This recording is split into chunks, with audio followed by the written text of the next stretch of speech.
8 minutes gone past the 5 o'clock hour, welcoming you officially to the Big Hard Facts. Today, Thursday, the 15th of May, 2025. I did give you a heads up earlier that we're going to be talking about street children, and we have so many of them. I'm sure that if you're in traffic right now, one is just rubbing her face on the glass of your car. One is saying, Auntie, God will bless you. God will provide for you. God will...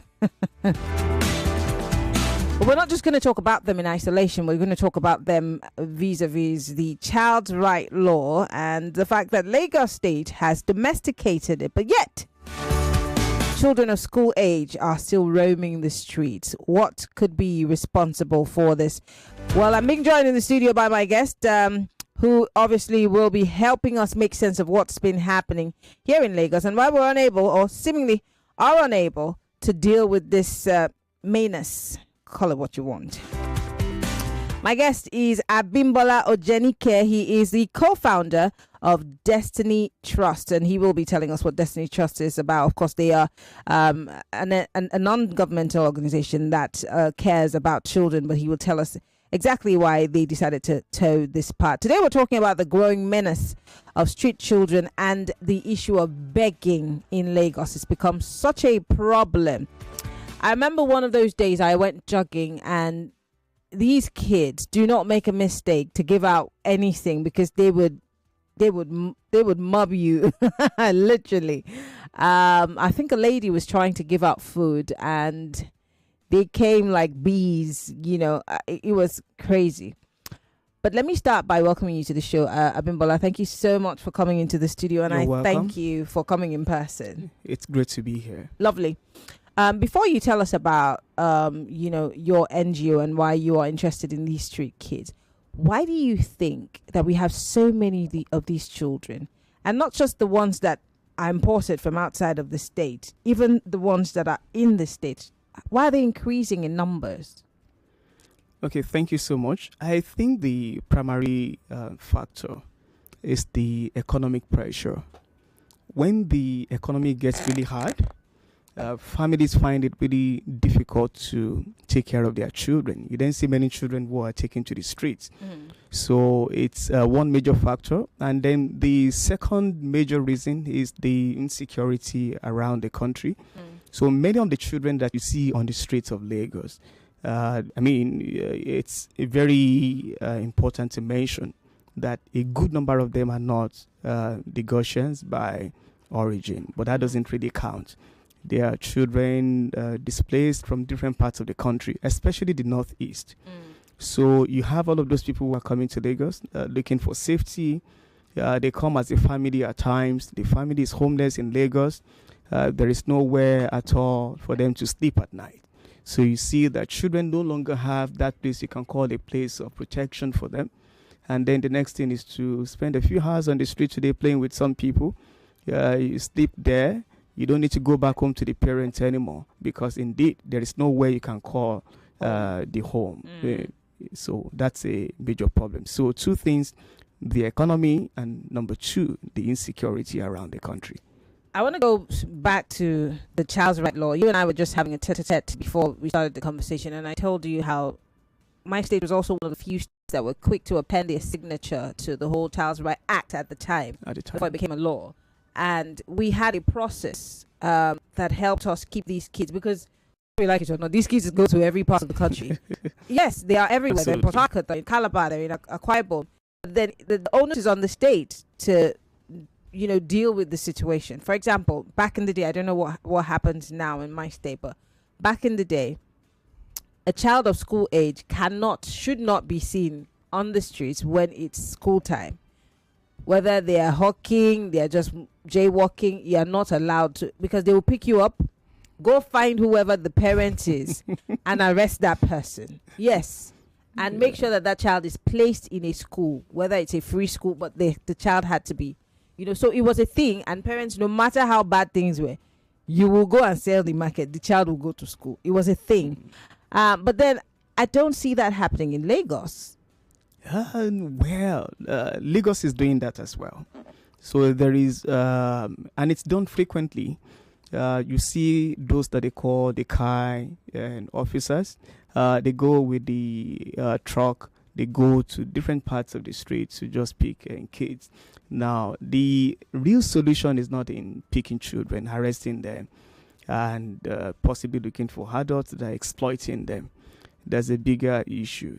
If you take a child from the street, you still have a duty to provide emergency shelter to that child. And Lagos has a major challenge. You think of a state that is a commercial nerve center, meaning that number is huge. The way adults are coming, looking for prosperity, quote and unquote, is the same way that children are also all coming to Lagos. So if you pack children from various places and then you're looking for the parents, you'll probably not find the parents in Lagos. Yeah, so in this case, you need to go as far as Akure. At times you go to Ibadan. No way. Even in our work, that's the kind of thing that we see. Wow. Because before you pick any child from the street, you need to do your social investigation. Okay. That takes us as far as even places outside of Nigeria to have to go and look for who is the father or mother of this person. Wow. So we go as far as Akure. People are from the north. We look for somebody, people from Benue, everywhere. There is no state that doesn't have a child on the streets of Lagos. So we know it's a significant challenge, and we can't solve that problem by picking one child, looking for the parent. It will be harder in Lagos. And what the Lagos state government has been trying to do, to the best of what I know, is to create structures around this. We have seen one or two things that appear to be working, but so much more needs to be done. The Lagos state has the alternative in child care program that allows people to set up residential learning centers to take care of children when those children don't have anywhere they can go back to. So it's like the regulation that allows you to run an institutional home, and it's one that also then tries to balance that institutional home kind of arrangement with the need for children to grow up in a family, because that itself they're more like a foster care. A foster care, but it's beyond that. So it now has a procedure. What do you have to look at before you put a child under institutional care at all? Can you find a family member? Can you find someone in the extended family? If you cannot, is this a child that really necessarily must be under residential care? So there is what appears to be an idea of how children who do not have parents should be taken care of. But then many things are very important for you to put in place. You will need resources for people to run all of those homes. You need many of those centers as well. Yes, there are orphanages and the rest of them, but you need many more homes that take care of street children. There are not very many because the work is really huge. It's not like one cute 3-4-year-old person that is still, very flexible. You're talking about people who have been on the streets. Many people, some of them have taken to drugs already. You have children who have learned one criminality or the other. It scares me, especially for the girls. It scares me. And that's a large number. That's a really, really large number. You see many more girls. And in our own situation, we find that even more troubling because they are the ones that they then put in the family way, quote and unquote. It's abuse. You can't even say put in the family way. You basically sexually assault a girl child, impregnate that person, force that person into some kind of marriage. That is not a marriage in that sense, because you can't be married to someone who is below the age of 18, really. So it becomes a problem, and then it accelerates the cycle with the girls. It's why in our own program we are more interested in the girls. How do we ensure that these people who can accelerate the poverty cycle are then the ones who are considered as the first priority in taking children off the street? So it has many dimensions, really. I want to talk about something I also sort of stumbled on while doing some research on this. I hear that it's a ring, it's a criminal ring of sorts where these children are recruited to do the dirty jobs of these gang members or ring leaders. I even hear that some of them are told what cars to rob in traffic, and these are children. Some of them are just yay high, and I see them and my heart breaks, and I'm wondering, why would anybody put a child through this? It's really sad. So the crimes involved in that are many. One is about the people who are sexually exploiting them. You have those who are economically exploiting the children. Go and beg and bring money back to me. And then you have those who are using them to perpetrate other crimes. You need somebody that looks quite innocent that can help you to look out for people that tell you, give you information, more like giving you intelligence for you to commit crime. So children are used for all manners of things. They use them to carry drugs at times for those who are selling drugs. So you know that when NDLEA is coming, they'll most likely be looking at adults. But they can put everything you carry on a certain child that will not immediately get attention. So all of those things are done. They are used to supply drugs. They are used to sell that in slums, under the bridge, on the streets. So people use children for many things that are criminal today. And you then begin to ask, what's going to happen to this child in a few years? That's all the child has learned. How to carry drugs for someone. From that, the child starts taking the drugs as well. How to do sex work for someone, remit money to that person. Over time, you begin to do it for yourself. You're not remitting money to anyone anymore. You become your own CEO. And then the child that has helped armed robbers to keep uniform, to keep arms and all of that, will also take up the arms one day. And then the problem continues. You just took me to my next question, because we're dealing with the hydra-headed monster, one name Boko Haram, unknown gunmen, bandits, Lakurawa. I mean, name it. And these children, these vulnerable kids, obviously, like you talked about the future, these children could be the devil's workshop in that regard. These are a new crop of militants or terrorists that were grooming. I have a video of a young lady who was caught with a bag full of bullets. Very unsuspecting. You would think that she went to the market and, they caught her on a bus.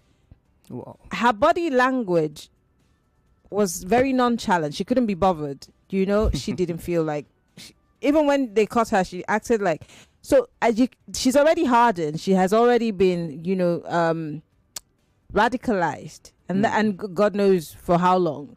How do we protect these children? Yes, it's already bad because they're sleeping in the streets. I see some of them just lie on the median, on the highways, and my heart just literally breaks.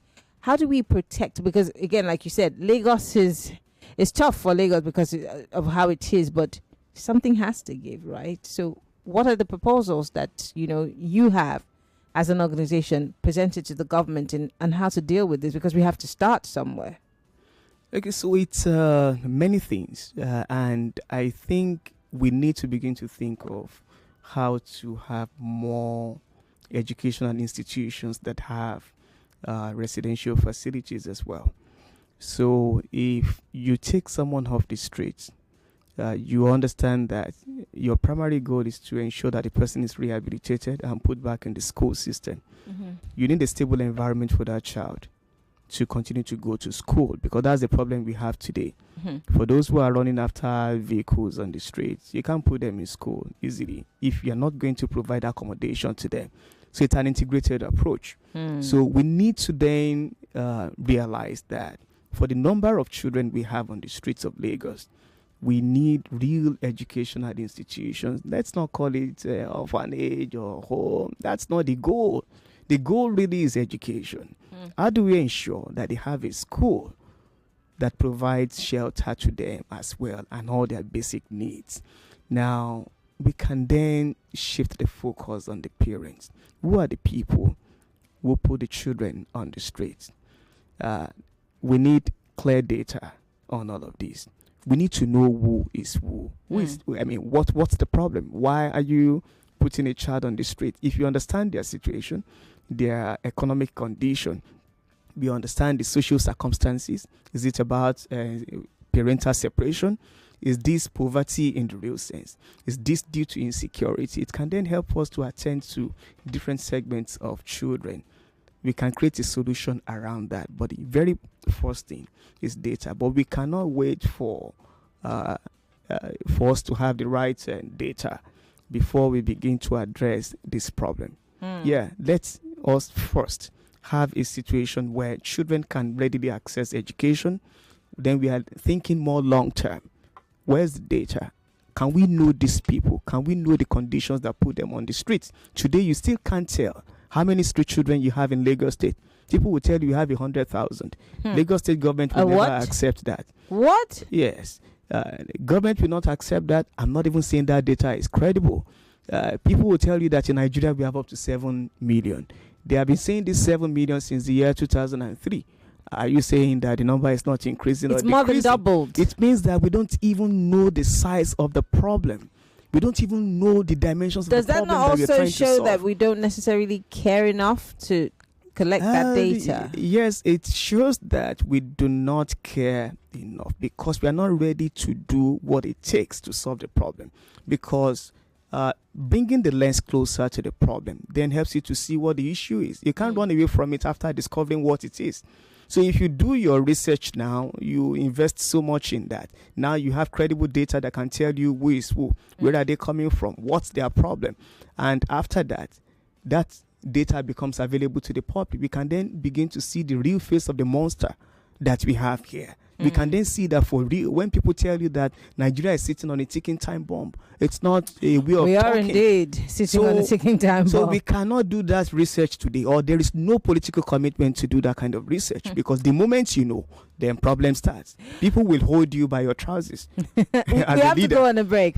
We'll be right back later. More news and information coming up. We'll be back in a moment.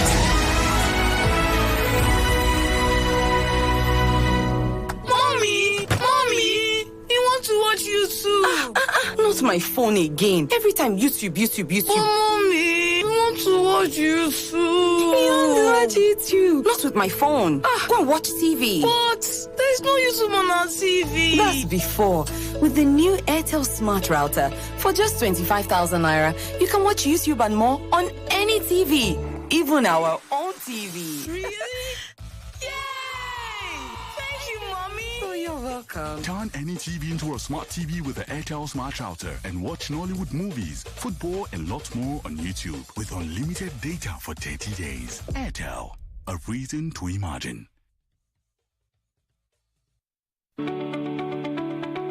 Feeling under the weather?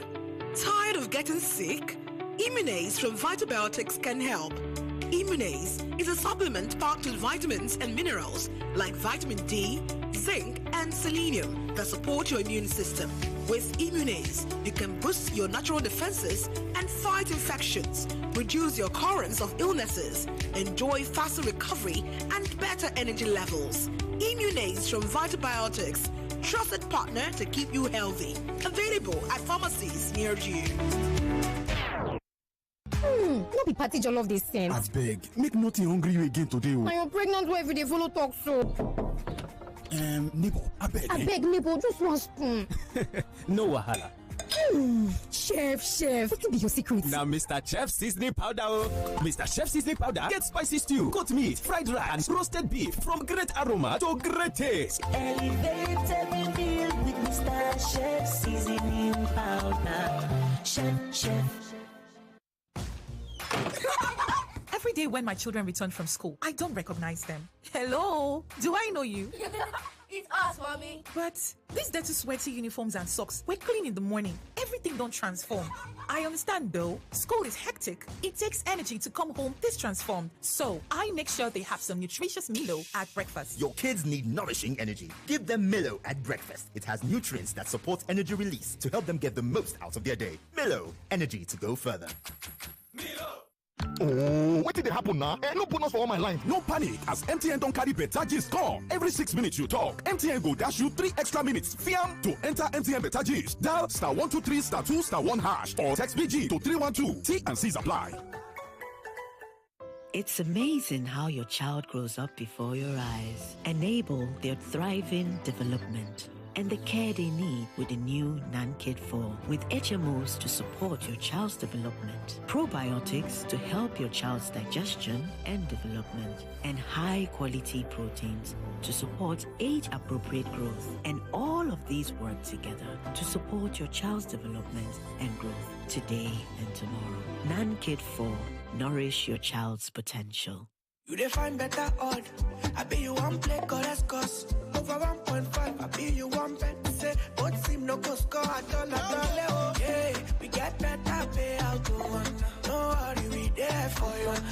odd, chaburata, in all the feeling show. Oh, no, we there for you. Oh, we there for you. You see, for Bet Baba, we win money. Bet Baba, cash out today easy. For Bet Baba, we get online games for you to play. Oh, God, yeah. We get better bonus. Money we know that, no.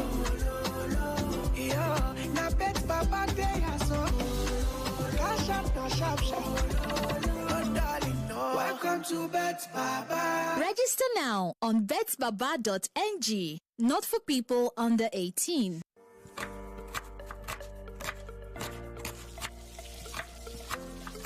Meals have a way of taking us on a journey. And when you add plenty of vegetables like efo, ugu, and season with the rich taste of North seasoning cubes, even better. So, go ahead and elevate your meals with more vegetables and the rich taste of Knorr cubes. Today, eat for good. Attention, Airtel customers. If your line has been blocked, then this is for you. Head to the nearest Airtel shop with your NIN. Our friendly staff will help you get your line back up and running.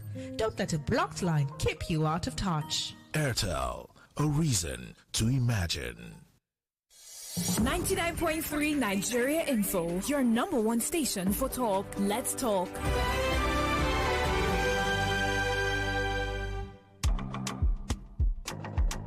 Lagos, I've got something fun for kids, parents, guardians, uncles, aunties, whoever you are. This is for you. The Kids FM Festival 2.0 is back. Get your families ready and let's have some fun with games, music, and so much more. If you missed the first one, don't miss the second edition of the Kids FM Festival, happening June 1st, 2025 at the Balmoral Convention Center, Lagos. Time 12 p.m. sharp. Don't miss the fun. Don't miss the vibes. Bring your friends, brothers, sisters, moms, dads, aunts and uncles, and let's turn up. It's the Kids FM Festival. Let's make memories that sparkle. Register now at www.kidsfm.ng. One more time, register at www.kidsfm.ng. Let the countdown begin. Sunday, June 1st at Balmoral Convention Center, 12 p.m. prompt. Kids FM Festival 2.0. Family fun. So come, let's play.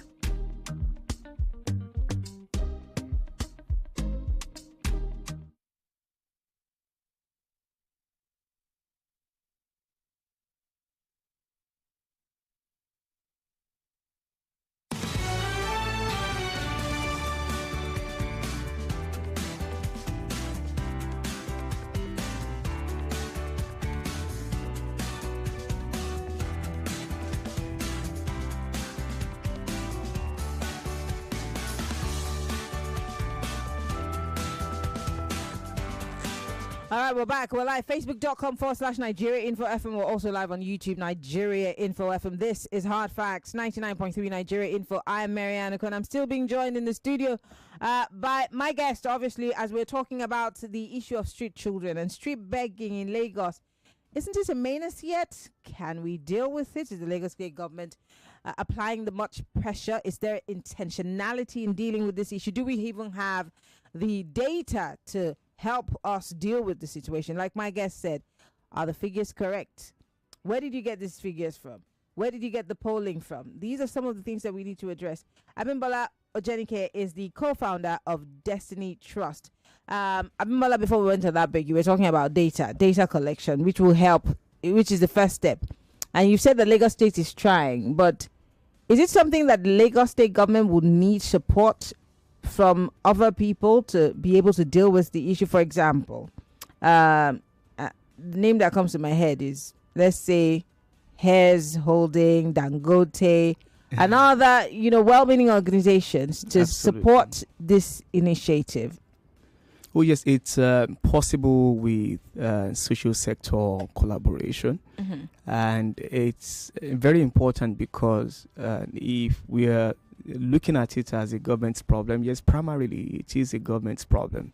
But there is also the enlightened self-interest in realizing that this is a problem going on in the environment where we have business, where we have our most important investment.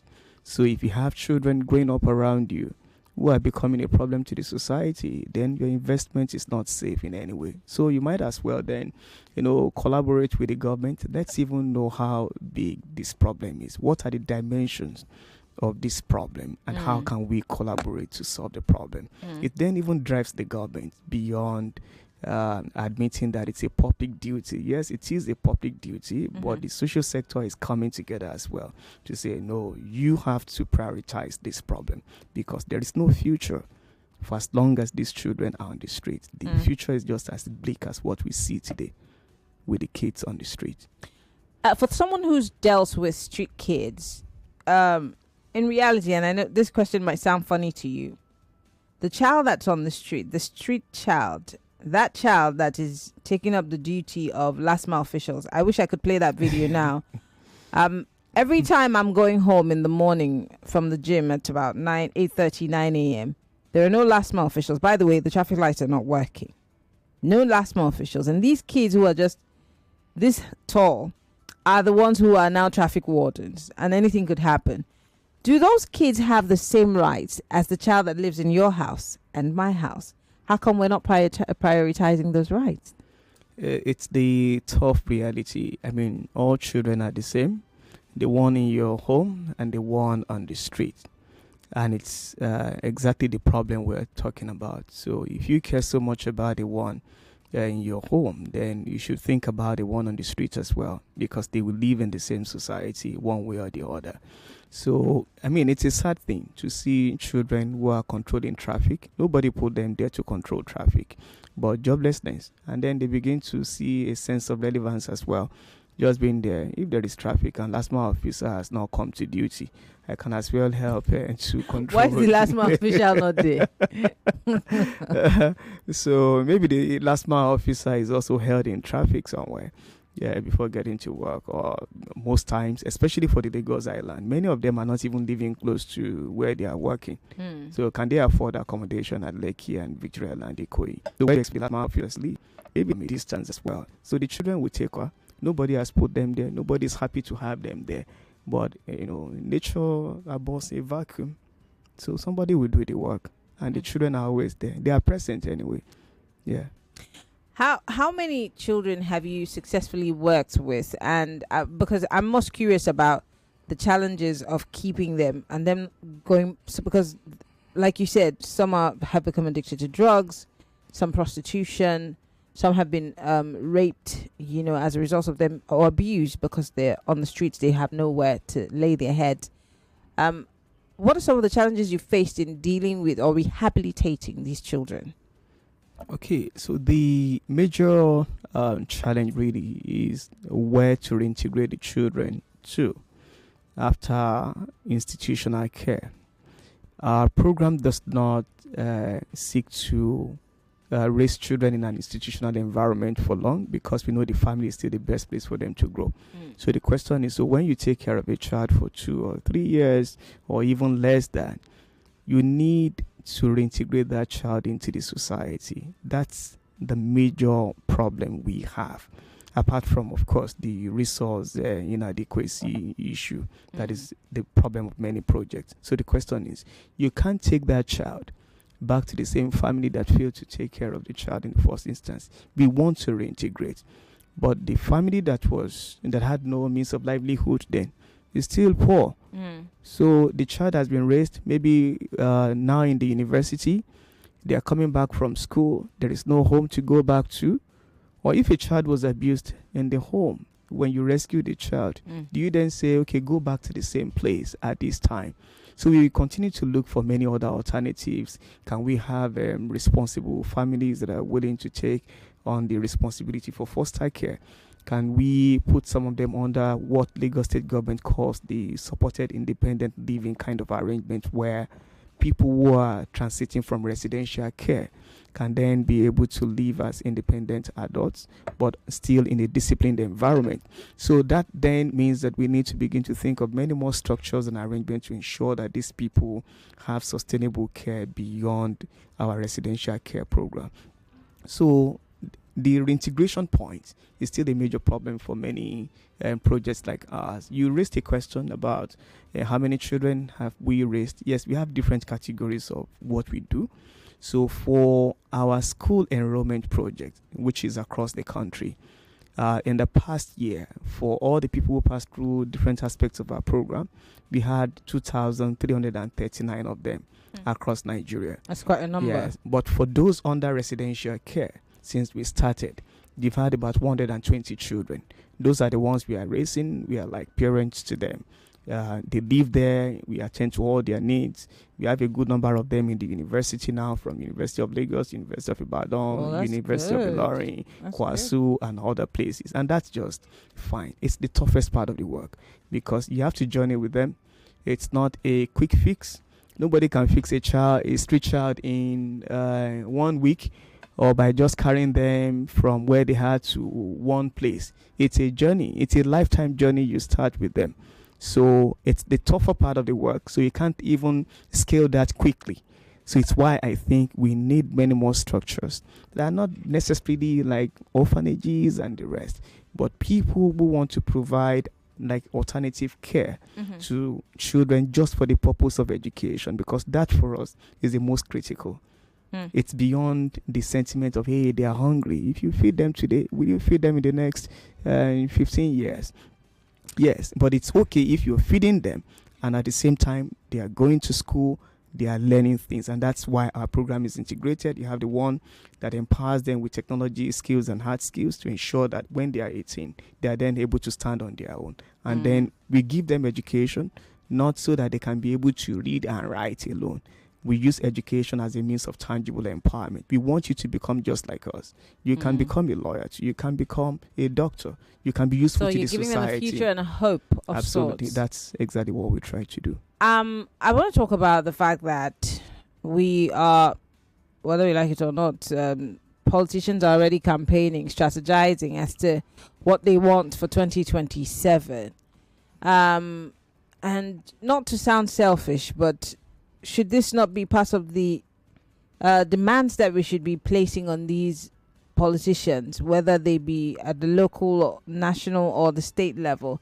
Shouldn't this be some of the things that we should be advocating for? Because like I said earlier on, if we don't stop it today, then these young people will hate us tomorrow and, fight us. And we're seeing that now. Lots of these young men are being open to terrorist cells who are recruiting them by the day. Absolutely, because democracy is really about the greater good of the greatest number of people, and children really constitute the largest number.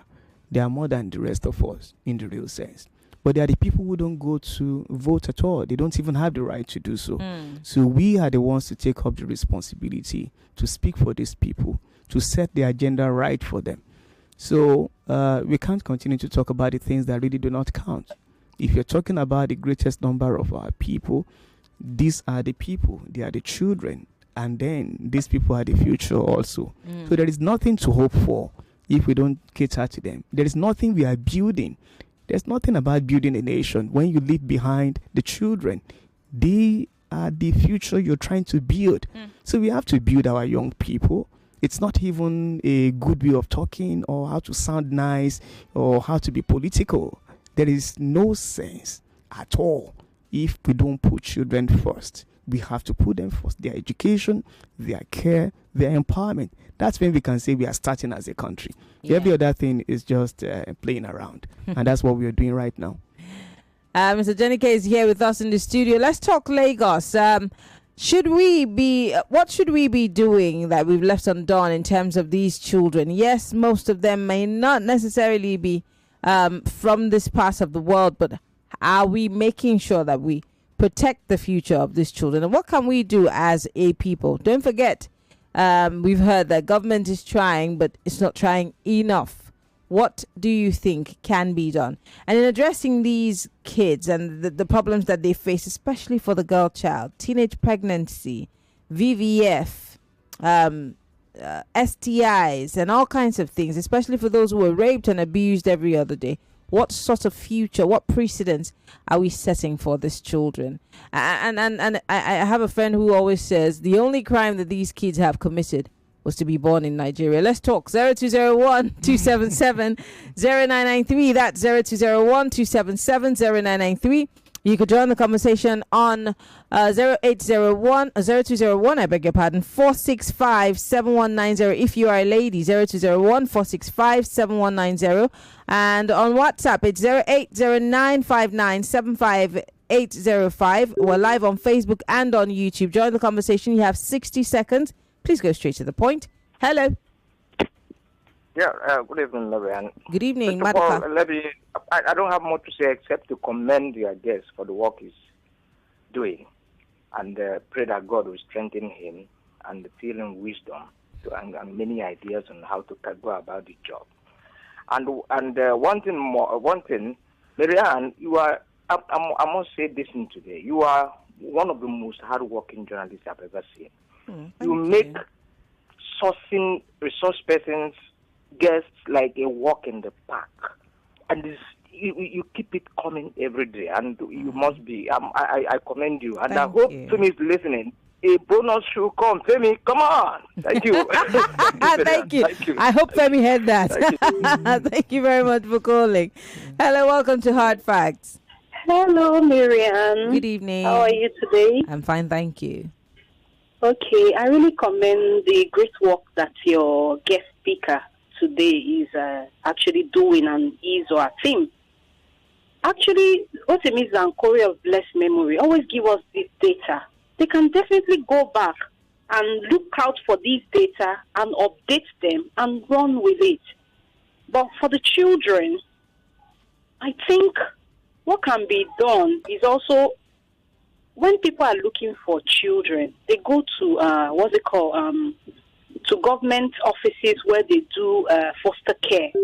The rigor of all they put them through also discourage people from adoption. Maybe they can look at that, help them to have a streamlined way of making adoption easy for people to take up these children and cater for them. Thank you. All right, thank you very much for calling. I do appreciate it. Hello, welcome to Hard Facts. Yeah, Miriam, how are you doing? I'm fine, thank you. What's your name, sir? Where are you calling from? Jonathan is my name. And let me second the first caller. Let me second this point towards you. Anyway, having said that, I also want to appreciate you. Any private person or private organization that is doing what your guest is doing, those private organizations, we need to appreciate them. Now, having said that, Miriam, it's the same leadership or government that is pushing children on the streets. How do I mean? Miriam is travel far and wide, and you know what other governments are doing? Even from primary school to secondary school, they take care of them financially and they go to school. Now, I start to be corrected. Does that happen here? I doubt. And that puts most of the children on the street, putting pressure on private individuals like your guest there. And you know, private people cannot cover a lot. They are the people that can cover a lot. So they have a lot to do. Okay. They have a lot to do. Let me commend your guest again. Thank you very much for calling. We're still taking your thoughts and comments. 0201-277-0993. If you're a lady, 0201-465-7190. Hello. Hello. Hello. Yes. Maryann. Good evening. This is Pastor Ladipo. Hello, Pastor Ladipo. Go ahead. Yes. My question to your guest is this. Do we have strong law? Like when there is a child abuse, like in Lagos State now, we understand that some of them is life sentence. Is it like that nationwide? Because as it is, it looks as if some section of this country allow some of these things to go through. That is my question. Thank you. All right. I'm guessing that it's talking about where these things emanate from. The fact that these children have to run away from home, or some of these girls run away from home, is that the law for abuse general across the country? Oh, yes. And Lagos especially has very stringent laws on sexual abuse. There is an agency that attends to that. There is a special court for that. And the court is working so hard. And anytime you have a case of potential child molestation, even the family courts in Lagos are very responsive to that. I mean, when the government is doing something right, we have to commend that. So, I mean, for the family court system, that works pretty well. Is that the case outside of Lagos? No. I don't know a family court system that works just efficiently like the one we have in Lagos State. Okay. All right, let's take a few more calls. Hello, welcome to Hard Facts. Good evening. Turn off your radio, please. Turn off your radio. AKA Ugly Baby. This is Godwin from Akwa. Go ahead, Godwin. Yes. Thank you always for the much you do. And for that able guest of yours this evening, giving the update on the evil that is about to happen. In Lekki Road, to be specific, about me close, surplus environment. A lot is happening with the class of boys that are on the road. Should anybody car got broken down, it used to be a hell. And the government seems not to look at that. They turn away their face. In case anything happens, these are machinery that will execute the evil desire of the enemy on the land. And this thing majorly started from the time of after the NSAS.